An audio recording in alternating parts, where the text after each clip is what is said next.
Hello, my name is Miriam Young, and today I'll be presenting our group assignment for preservation on LIKA Studios and the Portland Art Museum, aka PAM, on the Coraline project. The reasons why we chose this project as a planning team is because it's a familiar animation studio that has insightful preservation tactics, especially when it comes to encouraging public awareness and validating stop motion animation as a form of art of fine art. On the same topic, we are preserving five well-known character puppets from the film Coraline, created by LIKA Studios. It's a presentation of prophetic expression of human craftsmanship and puppet craftability and ingenuity. Documentation and record keeping is found throughout the project and presentation. The executive summary has stated that LIKA Studio Archives and Museum Module is a privately owned Hillsborough-based animation studio company, along with a hypothetical loan between LIKA Studios and PAM. The ethical section summarizes and reviews the mapping, budgeting, policies, maintenance, and disaster planning for such a loan to occur. The mission statement has an objective to explaining the dangers to the puppets and props, but also highlighting the creative profile of Portland's art and film sector and teaching the public about the efforts to preserve these and future works. The list of priorities has the phase 1 through 3. The first phase is short-term phase, displaying items. Determine what will be displayed in the special exhibit. Storage and transportation. It has strict temperatures between 60 to 68 degrees Fahrenheit and relative humidity between 30 to 40% to prevent existing materials from warping or degrading over time. There's also location of display of PAM special exhibits on level 1 according to their maps, which we will see later. And the best times to display between Tuesday or Wednesday of 10 a.m. to 12 p.m. when traffic is lowest. It's because it helps avoid crowds, offer quieter times, and intimate viewing experiences for the exhibits.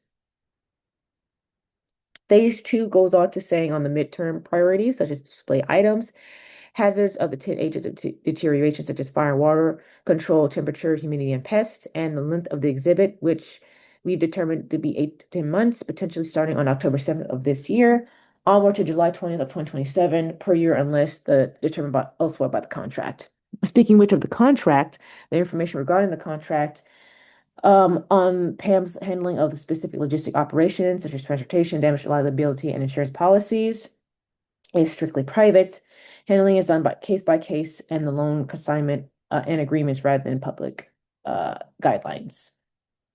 And the last list of priorities, phase 3, on display items, awareness, and exhibit. It determines whether the puppet will rotate throughout the exhibit, including visitors on the exhibit and why the preserving pieces is important, and hashing out the exhibit's length and enact policies for weekly, monthly, and yearly protocols. There is a timetable that goes further into detail about the weekly, timely, and 1 to 2 years. For all appearances for the exhibit, announcing will be made via digital and analog media, such as posters, to raise awareness of the special exhibit. There is also puppet and craftability and map layout, although every puppet created with the film of Coraline has unique faucets and features that were all crafted to the in-studio structured standards. Notable differences in craftsmanship and awareness will be further discussed in the respective puppet section. Onward to the puppet section is the inventory of classified figures. There are 5 figures, as stated before. Figure 1 will be Coraline. Figure 2 is the cat. Figure 3 is Wybie, secondary character. Figure 4 is the Beldam or the other mother. And figure 5 is the other father as he appears in Coraline's first ventures to the other world. Going a little deeper into one of the figurines, which would be Coraline, on her interchangeable faces depicting refinement processes in a 3D interchangeable facing printing situation, as well as the 1.2 drawing of faces, showcasing the various expressions on 3D printed of Coraline and the storage section drawers. And lastly, on LIKA Studios YouTube channel, showcasing Althea chrome skills, worked with hand knitting each of Coraline's sweaters using quote, needles the size of human hair. There's also ethical and damage treatment of collections. Like a physical props, archives must feature heavily prompted individual character setup for storage, ideal environment requirement temperatures, as said before, and the ideal reflects concepts from LAMs or Library Archives Museums, as well as Libraries of Congress, on their collections on disaster responses plans and touching on the collection emergency management for preservation. There's also budgeting costs allocated by category, environmental costs, storage and mounts, consumables and tools, and contract conservators. The average cost is between $106 to 312 annually per artwork per puppet.